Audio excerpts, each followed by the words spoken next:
मी कौस्तुभ रत्नाकर देवधार भुसावळ येथून स्वामी विष्णुगिरी महाराजांच्या आदेशानुसार या ठिकाणी उत्तर वाहिनी नर्मदा परिक्रमेसाठी आलेल्या सर्व भाविक भक्तांना संकल्पपूजा त्याचप्रमाणे कन्यापूजन इत्यादी पूजाविधी करण्यासाठी स्वामींनी मला बोलवलं होतं।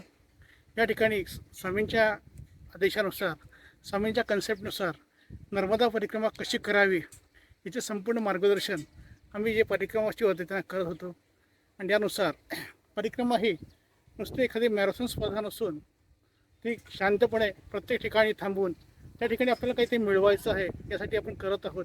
ही घटना ही गोष्ट प्रत्येक भाविकांना आपण समजून सांगत होतो आणि त्यानुसार जी परिक्रमा केली जात होती त्या परिक्रमेचं यश आणि फळ हे त्या भाविकांना निश्चित मिळत होतं।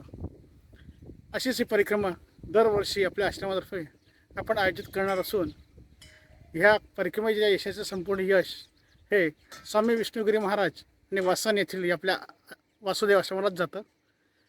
अशीच परिक्रमा दरवर्षी आपण करत राहू आणि त्यासाठी जास्तीत जास्त संख्येने भाविकांनी या उत्तर वाहिनी परिक्रमेत सहभाग नोंदवावा आणि जेणेकरून मैयाच्या आणि थोरल्या स्वामींच्या कृपेने आपल्या सर्व मनोकामना पूर्ण होत हीच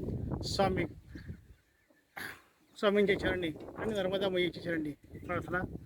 अवधूत चिंतन श्री गुरुदेव दत्त। नर्मदे हर।